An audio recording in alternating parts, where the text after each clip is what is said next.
Assalamualaikum warahmatullahi wabarakatuh. Yang terhormat dosen penguji PPG dalam jabatan kategori 2 tahun 2022. Perkenalkan, nama saya Ika Nurjana. Saya guru di SMP Negeri 1 Lumbis, Kecamatan Lumbis, Kabupaten Nunukan, Provinsi Kalimantan Utara. Pada hari ini, Rabu 14 Desember tahun 2022, saya akan melaksanakan praktik pembelajaran untuk memenuhi uji kinerja PPG dalam jabatan kategori 2 tahun 2022 dengan mengambil materi bab 4 teks tanggapan KD 3.8 menelaah struktur dan kebahasaan teks tanggapan berupa kritik, sanggahan, dan pujian yang dibaca maupun didengar. Kelas 9 semester ganjil. Berikut video praktik pembelajaran yang telah saya laksanakan. Mohon masukan dan saran agar kegiatan pembelajaran yang akan saya laksanakan dapat berjalan lebih baik lagi. Terima kasih. Wassalamualaikum warahmatullahi wabarakatuh. Assalamualaikum warahmatullahi wabarakatuh. Waalaikumsalam warahmatullahi wabarakatuh. Selamat pagi anak-anak. Pagi. Apa kabar hari ini? Sehat? Sehat. Alhamdulillah. Ada yang tidak hadir hari ini? Ada. Ada. Oke. Nah, sebelum kita mulai pembelajaran, alangkah baiknya kita mengawalinya dengan berdoa. Minta tolong musyawir untuk memimpin doa teman-teman. Mari teman-teman kita mulai pembelajaran. Mari berdoa untuk masing-masing. Doa dipersilakan. Doa selesai. Nah, baik anak-anak. Tadi ibu bertanya ada yang tidak hadir hari ini? Siapa yang tidak hadir? Sama Novadi. Oke, hadir. Yang lain hadir semua? Sudah siap mengikuti pembelajaran hari ini? Ya, oke, baik. Nah, sebelum kita mulai ke materi, Ibu ingin bertanya, kemarin kita sudah belajar tentang apa? Ada yang masih ingat? Kita belajar tentang apa kemarin? Pengertian teks tanggapan. Pengertian teks tanggapan. Selain pengertian, kita belajar juga tentang Ciri-ciri teks tanggapan. ciri-ciri. Langkah-langkah. Apa Tiana? Langkah-langkah. Langkah-langkah menemukan informasi penting dari teks tanggapan. Selain itu, Tujuan teks tanggapan. tujuan Teks teks tanggapan. Nah, jadi kemarin kita sudah belajar tentang pengertian, tentang ciri-ciri, langkah menemukan informasi penting, dan kemarin juga kalian sudah mengerjakan tugas menyimpulkan isi dari teks tanggapan. Ada yang masih ingat hari ini kita akan belajar tentang apa? Tentang struktur dan kaidah kebahasaan dari teks tanggapan. Betul.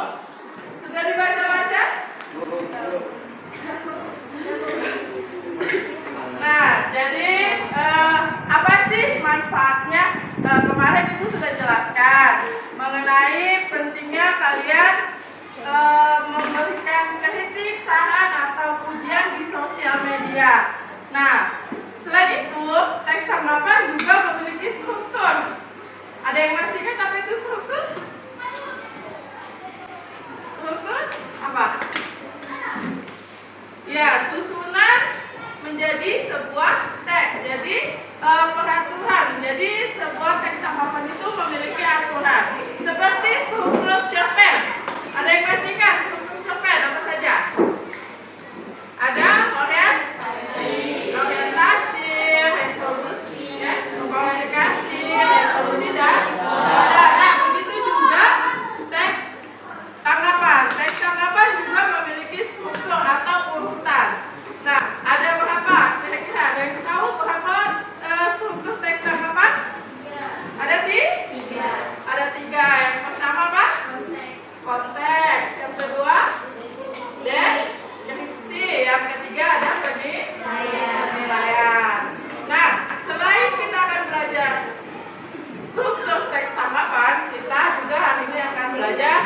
tentang kaidah kebahasaan. Ada yang tahu ada berapa kaidah kebahasaan teks tanggapan?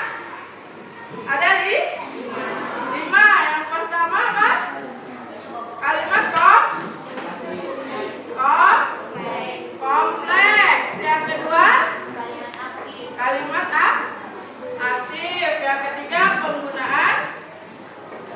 penggunaan kata tugas. Yang keempat kalimat deskriptif, dan yang kelima penggunaan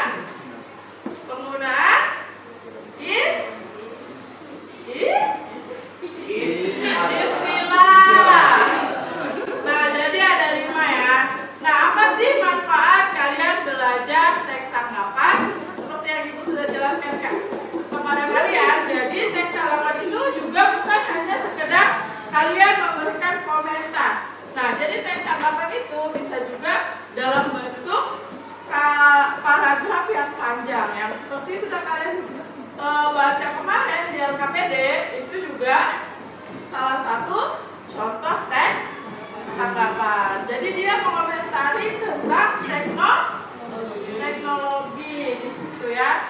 Ada kritik di dalamnya, ada ide-ide pokok setiap paragraf yang sudah kalian kerjakan kemarin.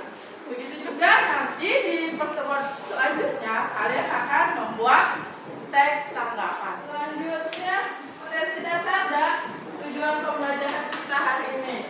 Ibu minta tolong Restu untuk membaca kompetensi dasar.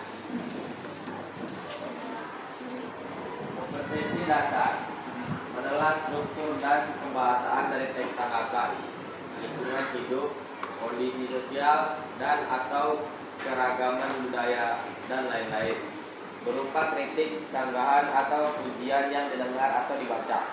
Nah ya, selanjutnya untuk tujuan pembelajaran Ibu minta tolong Dinda. Tujuan pembelajaran melalui pendekatan pembelajaran saintifik dengan model PBL, peserta didik mampu mengidentifikasi struktur dan kebahasaan dari teks tanggapan, lingkungan hidup, kondisi sosial, atau keragaman budaya, dan lain-lain, berupa kritik, sanggahan, atau pujian yang didengar atau dibaca. Nah, jadi hari ini kita akan mengidentifikasi struktur dan kebahasaan dari teks tanggapan, berupa kritik, sanggahan, atau pujian yang didengar atau dibaca. Sudah duduk sesuai dengan kelompoknya ya hari ini? Nah, ada yang tahu tadi berapa struktur teks tanggapan? Ada berapa? 5. Ada berapa Kio? 3. Yang pertama ada apa? Konteks. Yang kedua? Deskripsi. Dan yang terakhir? Penilaian. Betul ya? Jadi ada 3 struktur teks tanggapan. Ada konteks, yang kedua deskripsi, dan yang ketiga penilaian. Nah, ada yang tahu apa itu konteks? Saya Bu. Konteks adalah bagian pertama dari struktur teks tanggapan. Ya, jadi konteks adalah bagian pertama dari struktur teks tanggapan yang berisi pernyataan umum atau penjelasan tentang hal, peristiwa, ataupun objek yang akan disampaikan untuk ditanggapi oleh penulis. Jadi di bagian awal itu berisi apa sih yang ingin ditanggapi dari sebuah teks tanggapan. Yang kedua, deskripsi. Ada yang tahu pengertiannya? Saya Bu. Ya, Rizka? Pada bagian ini berisi tentang keadaan objek atau berlangsungnya kegiatan secara rinci. Ya, pada bagian ini berisi tentang keadaan objek atau proses berlangsungnya kegiatan secara rinci. Bagian ini menjadi jawaban atas pertanyaan bagaimana. Selanjutnya untuk penilaian. Ya, Ulia? Bagian ini berisi pendapat atau opini tentang sebuah objek. Ya, jadi bagian penilaian atau bagian akhir berisi pendapat atau opini tentang sebuah objek. Penilaian yang diberikan bisa positif maupun negatif. Bisa juga berisi kelebihan atau kekurangan dari objek yang dinilai. Jadi di teks tanggapan, kalian akan memberikan atau menemukan penilaian. Bisa juga tentang kelebihan atau kekurangan gitu ya. Selanjutnya, Ibu minta tolong Andra untuk membacakan. Ada sebagian atau bahkan kebanyakan orang tua dan juga siswa SMP seringkali dibingungkan dengan pilihan ini, terutama bagi siswa kelas 9 yang sebentar lagi akan lulus dan harus segera menentukan pilihannya. Itu untuk memiliki akan masuk SMA ataupun SMK tidak boleh sembarangan. Kita harus mempertimbangkan kekurangan dan kelebihan dari masing-masing pilihan sebelum kita memilihnya. Apa saja alasan yang dapat memperkuat langkahnya? Kira-kira itu bagian teks tanggapan bagian apa? Bagian konteks atau bagian awal ya. Jadi di sini adalah contoh teks tanggapan bagian konteks. Selanjutnya Ibu minta tolong musyawir. Alasan pertama, kita pasti sudah mengetahui jika lulusan SMK lebih muda dan lebih siap untuk bekerja jika membandingkan dengan lulusan SMA, karena di SMK siswa tidak hanya diajarkan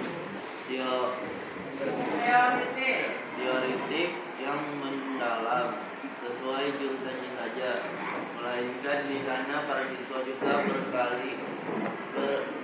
dibekali dengan kemampuan praktek yang sangat menambah pengalaman dan memberikan gambaran nyata tentang dunia kerja.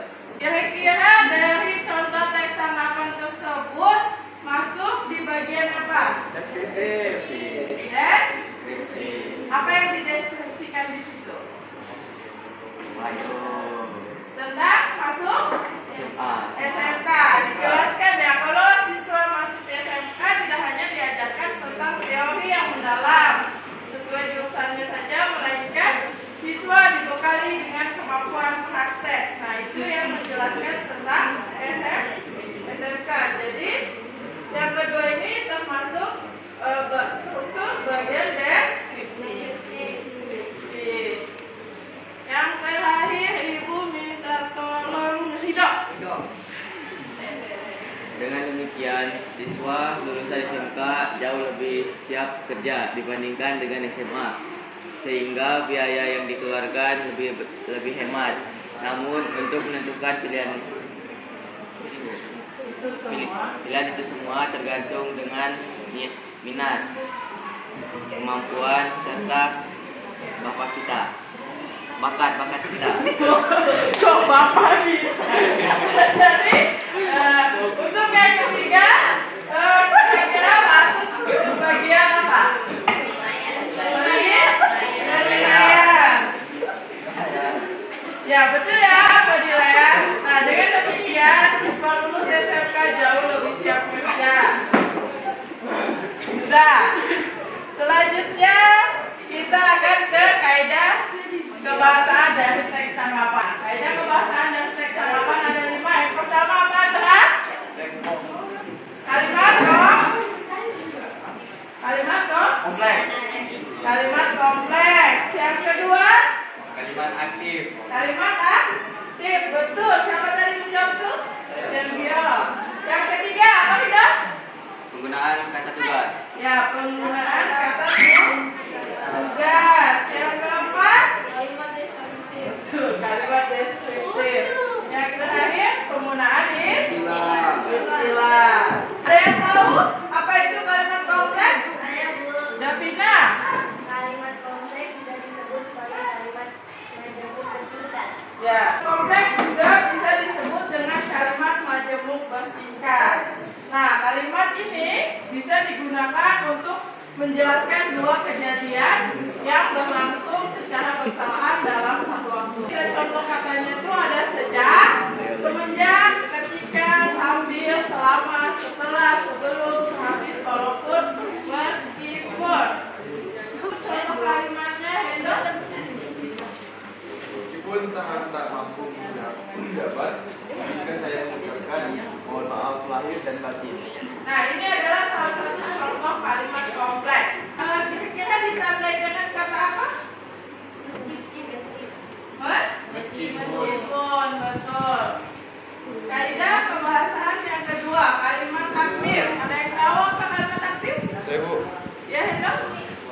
Kalimat aktif adalah kumpulan kalimat yang memperhatikan adanya tindakan dan perbuatan dari subjek. Jadi kalimat aktif adalah kumpulan dan struktur kalimat yang memperhatikan adanya tindakan atau perbuatan dari subjek. Nah, ini seringkali kita temui kalimat aktif ini. Salah satu contoh kalimat aktif yang diambil di sini, peserta didik melakukan kajian kemasyarakatan ke suatu daerah. Nah, kegiatan yang dilakukan peserta didik adalah kajian kemasyarakatan. Selanjutnya kata tugas, penggunaan kata tugas. Ada yang tahu pengertiannya? Ya, Pak Andi? Tugas adalah kata yang tidak memiliki arti gramatikal dan tidak memiliki makna leksikal, sehingga maknanya bisa menjadi jelas jika dihubungkan dengan kata lain. Contohnya di sini ada di, ke, dari, atau, serta, meskipun, karena. Nah, untuk gramatikal sendiri adalah makna yang muncul karena penggunaan bahasa Indonesia. Misalnya kata reduplikasi atau afiksasi. Jadi kata yang ada imbuhannya. Misalnya kalau reduplikasi itu kata yang diulang. Misalnya di mana-mana terjadi banjir misalnya gitu ya. Jadi itu kan reduplikasi, kata di mana-mana. Itu adalah reduplikasi. Kalau afiksasi berarti dia kata yang ada imbuhannya. Misalnya menyimpulkan, kata aslinya adalah kata apa? Menyimpulkan, kata sifat, menyimpulkan, simpul. Kata sebenarnya adalah simpul. Jadi dia ditambahkan atau ditambah me dan kan. Jadi S-nya melesat, jadi menyimpulkan. Begitu juga menyapu, kata aslinya apa? Sapu. Nah, sapu, S-nya melesat menjadi menyapu. Begitu ya. Contoh kalimatnya. Parti sudah belanja di pasar tadi pagi. Kira-kira apa yang menunjukkan kata tugas itu? Ya, kata kalimat deskriptif. Ada yang tahu ya, Saina? Kalimat deskriptif adalah kalimat yang bertujuan untuk menggambarkan sesuatu agar mudah dipahami pembaca yang tidak langsung mengalaminya. Ya, jadi kita juga sudah bahas di kelas 7 ya, kalimat deskriptif adalah kalimat yang menggambarkan atau sesuatu agar mudah dipahami pembaca yang tidak langsung mengalaminya. Contoh kalimatnya, Sandi memiliki kulit sawo matang dengan rambut hitam putih. Nah, jadi bisa kalian bayangkan yang siswa yang bernama Sandi itu memiliki kulit sawo matang dan rambutnya berbentuk putih. Nah, yang terakhir penggunaan kata istilah. Ada yang tahu? Tidak, kata atau gabungan kata dengan cermat mengungkapkan makna konsep, proses, keadaan, atau sifat yang khas dalam bidang tertentu. Misalnya antologi, artik, diskusi. Ada yang tahu apa itu antologi? Antologi adalah kumpulan. Nah, jadi biasanya kalau orang-orang membuat kumpulan cerpen, maka dia akan membuat judul antologi cerpen, antologi puisi. Berarti antologi adalah kumpulan dari beberapa cerpen yang dijadikan menjadi satu atau menjadi sebuah buku. Kalau antik, ada yang tahu antik? Barang-barang antik atau barang-barang kuno. Ya. Kalau diskusi? Ya, saling berbicara antar teman kelompok atau bisa juga diskusi yang dilakukan di luar ruangan gitu ya. Nah, dari penjelasan materi itu tadi, adakah yang ingin bertanya? Sudah jelas?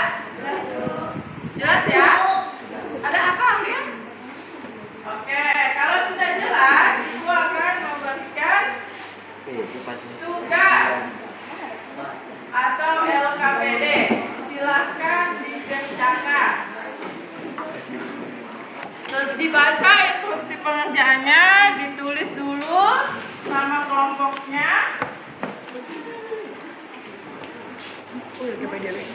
Bilangnya bingung. Mana dari bingung? Merasa bingung. Mana ada yang mau ditanyakan? Sudah?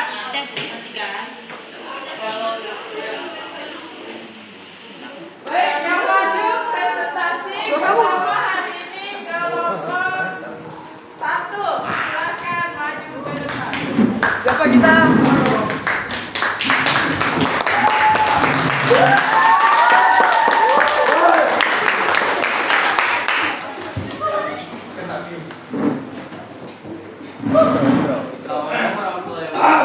Waalaikumsalam warahmatullahi wabarakatuh. Selamat pagi. Pagi. Perkenalkan, nama saya Muhammad Farid Setan dan Saya Zulaikha. Saya Dinda. Saya Nabila. kami akan mempresentasikan diskusi kami.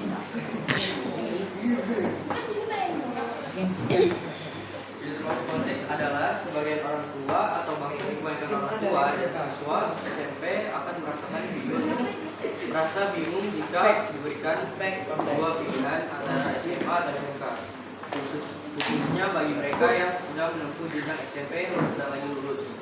Maka mereka harus segera menentukan pilihan akan dibawa kemana pendidikan yang akan mereka tempuh selanjutnya. Tentu, tentunya dua pilihan antara masuk SMA dan SMK tidak boleh memilih secara sembarangan, apalagi hanya memilih pilihan begini. Orang tua atau siswa harus bisa mempertimbangkan segala faktor dan aspek yang menjadi kelebihan atau bahkan kekurangan dari masing-masing instansi pendidikan tersebut sebelum benar-benar memilihnya. Jangan sampai salah pilih. Lalu dalam memilih jenjang pendidikan selanjutnya, apa saja yang harus dipertimbangkan?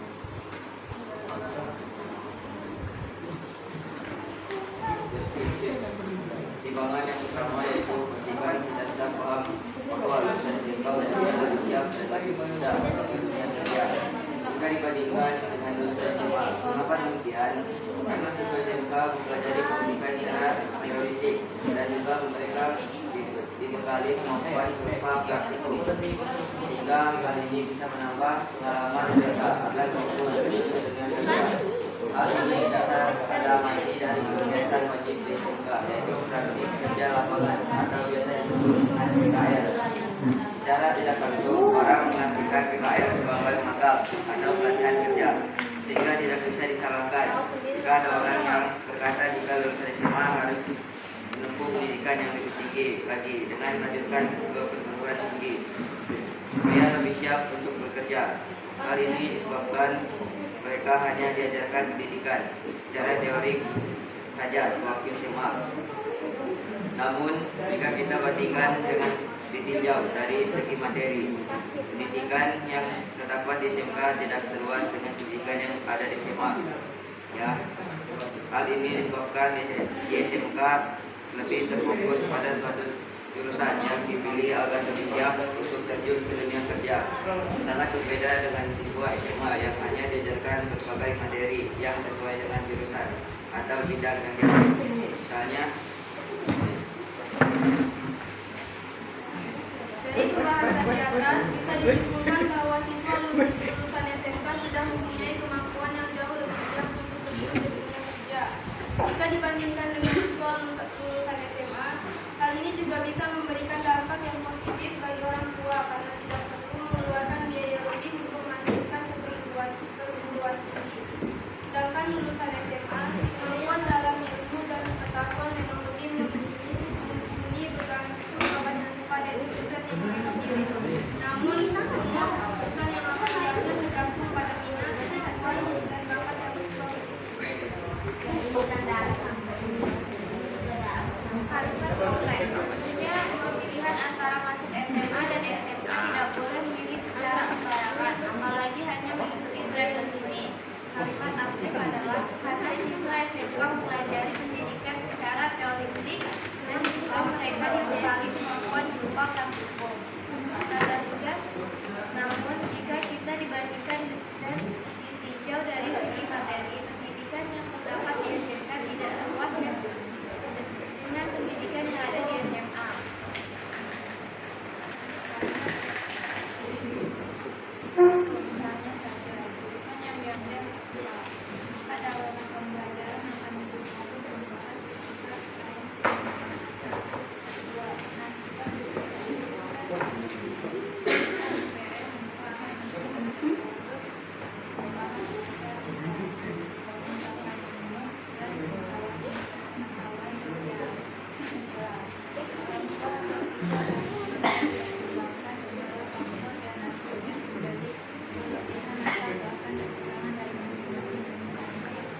Sekian dari kelompok kami. Ya, betul. Kurang dan lebihnya mohon dimaafkan.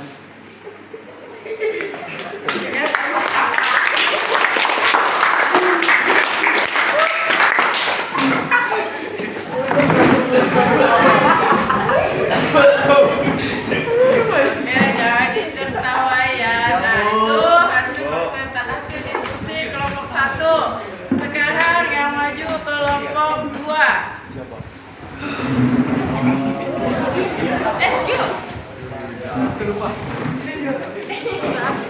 Sudah lah.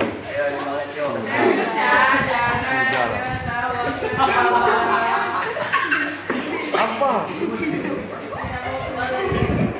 Geser-geser sedikit. Tengah, jangan.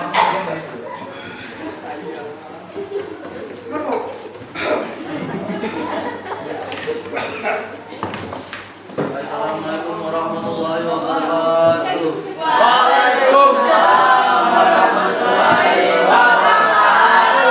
Selamat pagi. Perkenalkan, nama saya Muhammad Musyawir.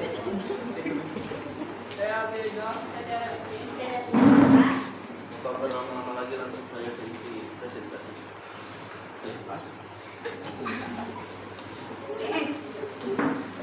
Sudah, jangan konteks.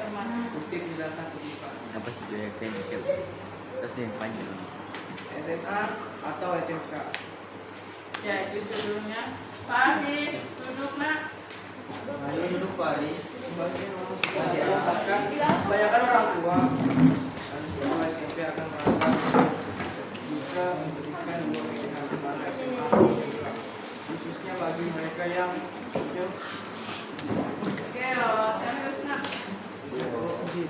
Masuk meja. Dosen Dan mengikuti jenjang tahun yang akan lagi lulus. Maka mereka harus segera menentukan pilihan akan dibawa kemana. Pendidikan yang akan mereka tempuh selanjutnya tentunya pilihan antara SMA dan SMK. Tidak boleh memilih secara sembarangan, apalagi hanya mengikuti tren.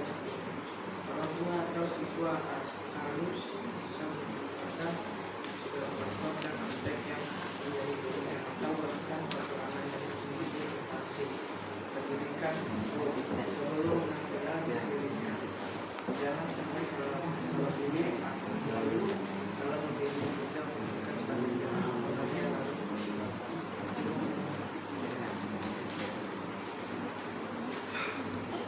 aspek deskripsi. Bukti penjelasan tuntutan. Dia ketawa.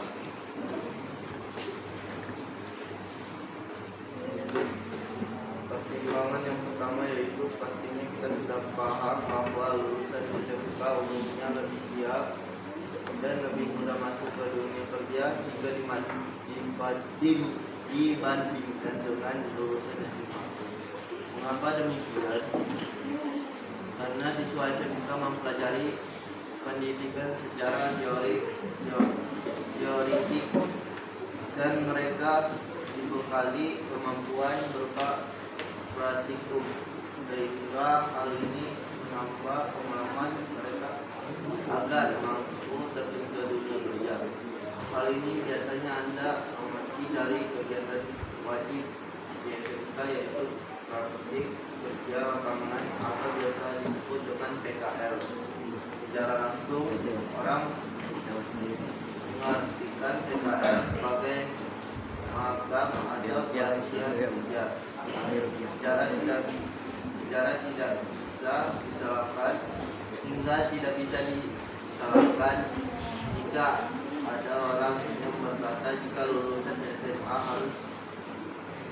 harus menempuh pendidikan yang lebih tinggi lagi dengan melanjutkan ke perguruan tinggi supaya lebih siap untuk kerja. Hal ini disebabkan karena hanya diajarkan pendidikan secara teoritik saja bangku SMA. Namun jika kita lanjutkan dan jauh dari segi materi pendidikan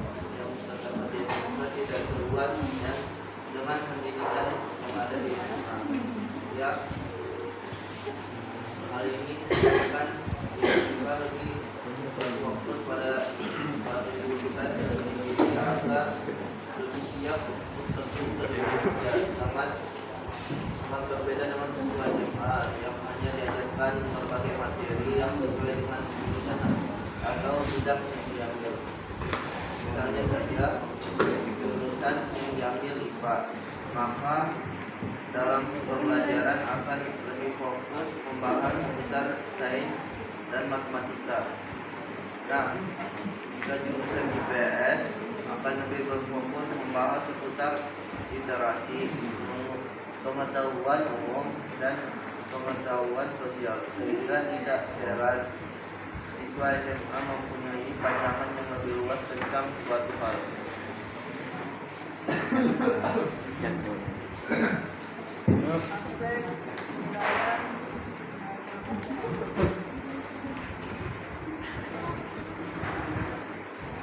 dari masa di atas bisa disimpulkan bahwa siswa lulusan SMK sudah mempunyai pengetahuan yang jauh lebih siap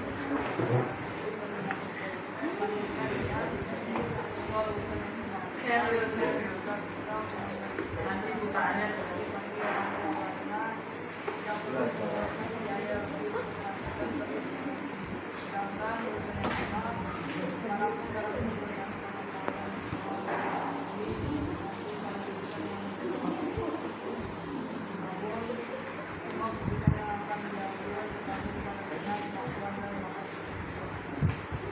Aspek kalimat kompleks, bukti atau penjelasan atau kutipan. 1. Tentunya dua pilihan antara masuk SMA dan SMK tidak boleh memilih secara sembarangan, apalagi hanya mengikuti tren terkini. 2.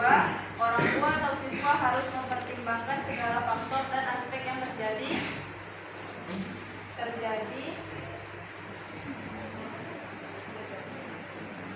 kelebihan atau bahkan kekurangan dari masing-masing instansi pendidikan tersebut sebelum benar-benar memilihnya.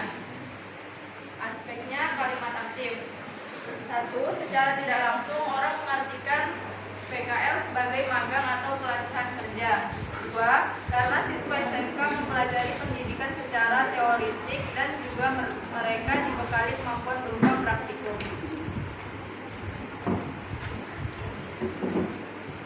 namun jika kita lanjutkan dan tahu dari pendidikan tidak seluas dengan pendidikan yang ada di sana. Maklumat deskriptif, misalnya saja jurusan yang diambil IPA, maka dalam pembelajaran bahas sains dan matematika. Nah, jika jurusan saya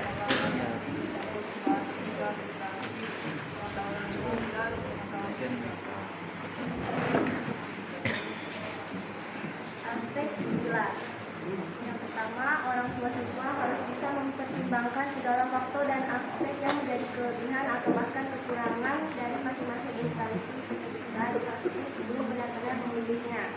Yang kedua, karena siswa SMK mempelajari pendidikan secara teoritik dan juga mereka dibekali kemampuan berupa praktikum. Selamat kok. Bagian presentasi lomba ini sudah langsung sangat mau. Aku dari topik budaya, wassalamualaikum warahmatullahi wabarakatuh.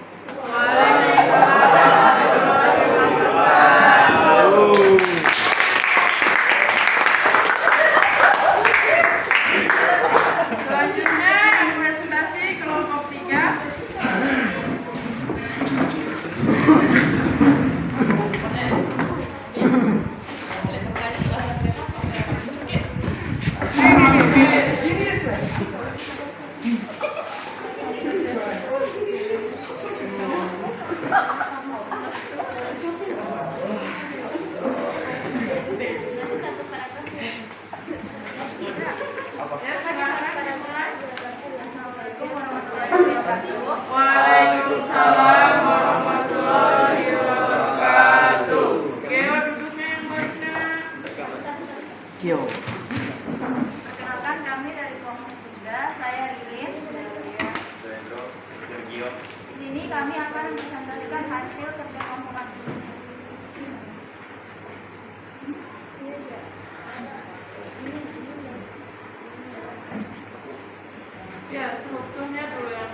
sudah menempuh jenjang SMP yang sebentar lagi lulus, maka mereka harus segera menentukan pilihan akan dibawa kemana pendidikan yang akan mereka tempuh selanjutnya.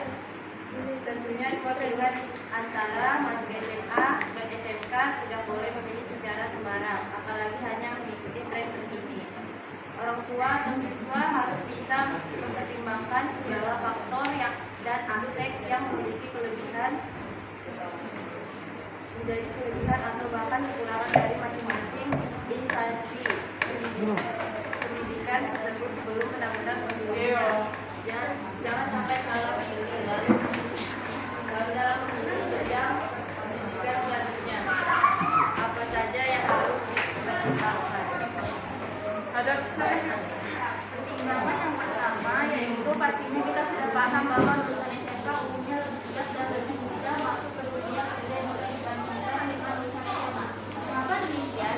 Karena siswa SMK mempelajari pendidikan secara teoretik dan juga mereka dibekali kemampuan intelektual sehingga hal ini bisa menambah pengalaman mereka akan mampu bertahan di dunia kerja.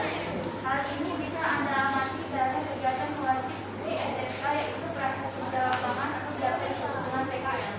Secara tidak langsung, orang memastikan PKL sebagai magang atau pelatihan kerja, sehingga tidak bisa disalahkan jika ada orang yang berkata jika lulusan SMA harus menempuh pendidikan yang lebih tinggi lagi dengan melanjutkan perguruan perguruan tinggi supaya lebih siap untuk bekerja. Hal ini disebabkan mereka hanya diajarkan pendidikan secara teoretik saja selama ini.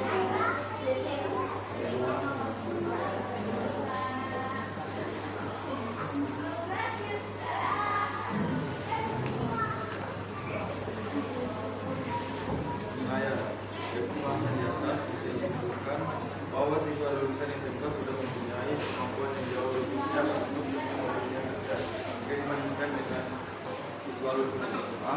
Hal ini juga bisa memberikan dampak yang positif bagi orang karena kita perlu mengeluarkan biaya lebih untuk melanjutkan ke perguruan tinggi. Sedangkan lulusan SMA maupun dalam ilmu dan pengetahuan lebih tergantung pada lulusan yang namun semua keputusannya akan jatuh tidak sulit pada kemampuan dan bahkan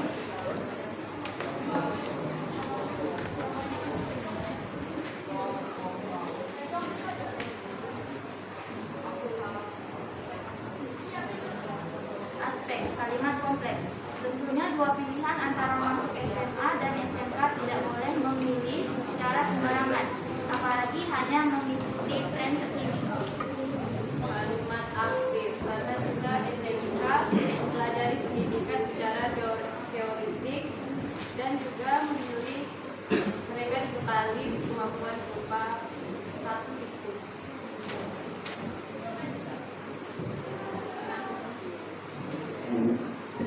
kalau tidak kita bandingkan dan tinjau dari segi materi pendidikan yang telah terdapat di SMK tidak seluas dari pendidikan yang ada di SMA.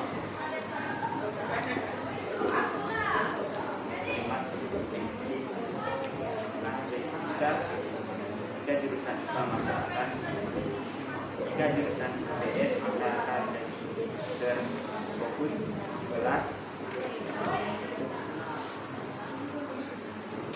seputar master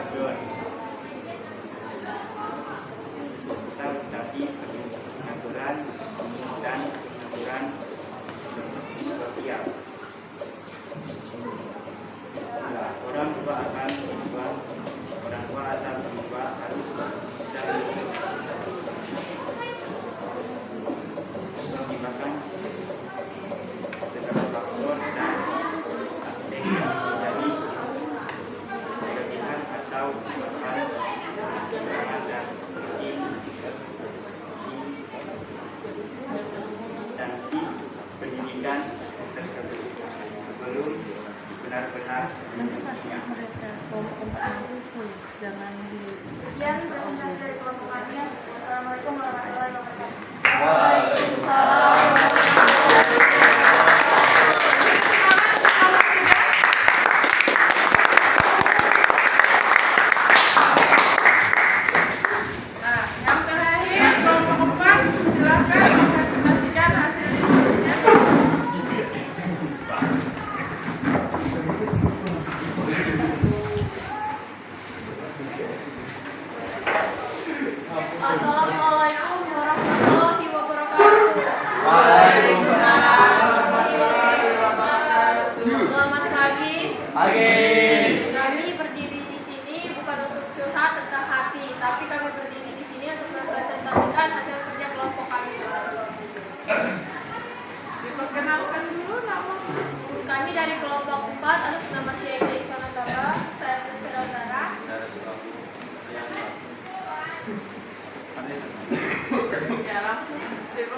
saling memberikan antara SMK, SMA, atau SMK, khususnya bagi mereka yang sudah menempuh jenjang SMP yang sebentar lagi lulus. Maka mereka harus segera menentukan pilihan akan dibawa kemana. Pendidikan yang akan mereka tempuh selanjutnya. Tentunya dua pilihan antara masuk SMA dan SMK tidak boleh memilih secara sembarangan, apalagi hanya mengikuti tren terkini. Deskripsi pertimbangan yang pertama yaitu pastinya kita sudah paham bahwa lulusan SMK umumnya lebih siap dan lebih mudah untuk masuk ke dunia kerja jika dibandingkan dengan lulusan SMA. Mengapa demikian? Karena siswa SMK mempelajari pendidikan secara teoretik dan juga mereka dibekali kemampuan berupa praktikum, sehingga hal ini bisa menambah pengalaman mereka agar mampu terjun ke dunia kerja. Hal ini bisa Anda amati dari kegiatan wajib di SMK yaitu praktik kerja di lapangan atau biasa disebut dengan PKL.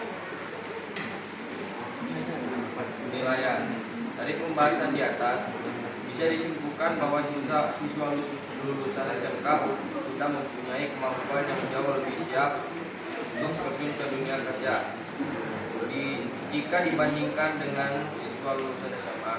Hal ini juga bisa memberikan dampak yang positif bagi orang tua karena tidak perlu mengeluarkan biaya lebih untuk melanjutkan ke perguruan tinggi.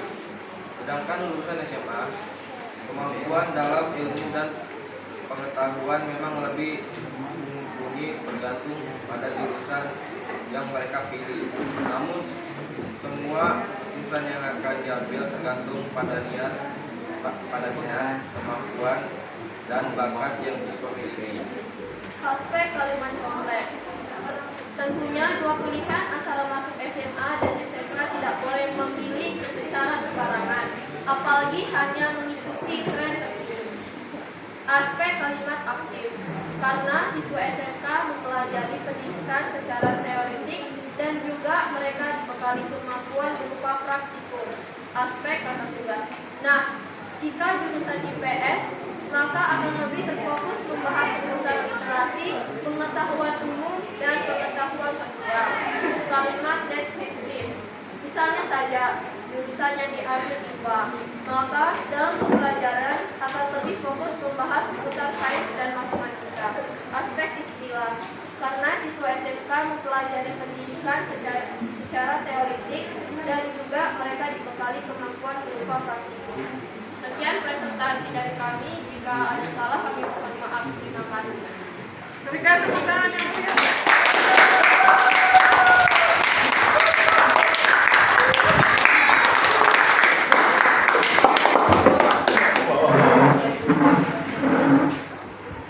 Semua kelompok sudah mempresentasikan hasil diskusinya. Nah, jadi dapat disimpulkan kalian sudah bisa menentukan struktur dan kaidah kebahasaan apa saja yang terdapat di dalam teks yang berjudul SMA atau SMK. Nah, ada 3 struktur yang kalian sudah temukan. Jadi ada struktur yang pertama ada konteks, yang kedua deskripsi, yang ketiga ada penilaian. Nah, di dalam teks tanggapan yang sudah kalian baca, kalian sudah menemukan juga kaidah kebahasaannya. Ada kalimat kompleks ditemukan, ada kata tugas, kalimat aktif, ada juga penggunaan istilah dan kalimat deskriptif. Jadi Ibu lihat dari semua kelompok sudah bisa menemukan jawaban di teks tanggapan SMA atau SMK. Nah, selanjutnya akan mengerjakan soal evaluasi. Nah, soal evaluasi ini dikerjakan secara mandiri seperti biasa ya, untuk menguji apakah kalian sudah betul-betul paham atau belum tentang materi kita hari ini.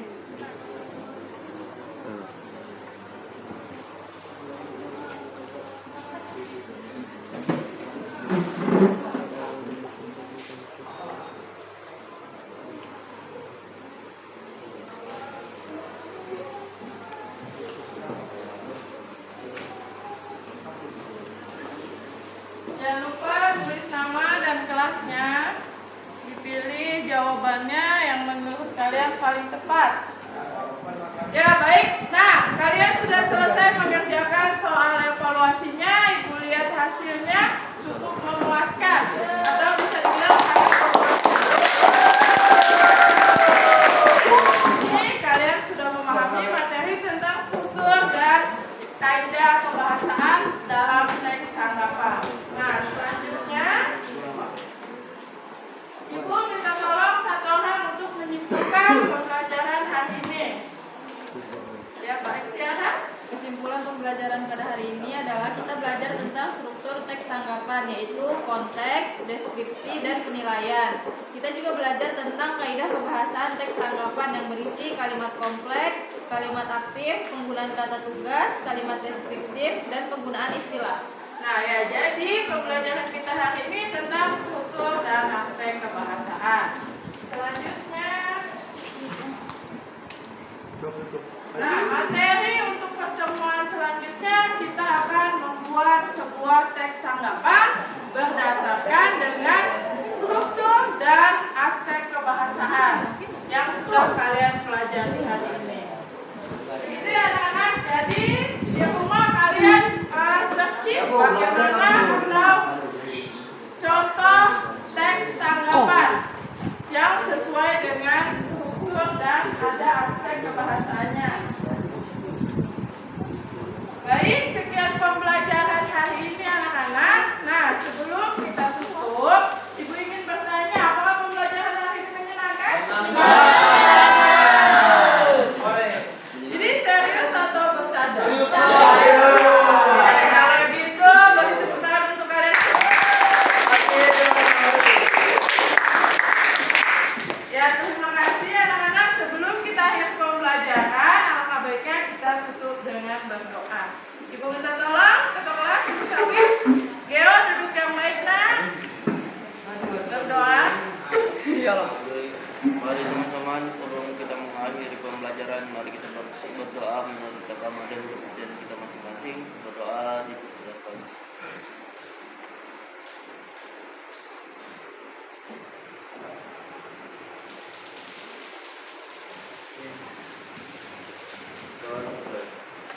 Ya, baik. Sekian pembelajaran hari ini. Terima kasih untuk partisipasinya. Jika Ibu ada salah kata selama ini, Ibu mohon maaf. Sekian dari Ibu. Wabillahi taufiq wal hidayah. Wassalamualaikum warahmatullahi wabarakatuh.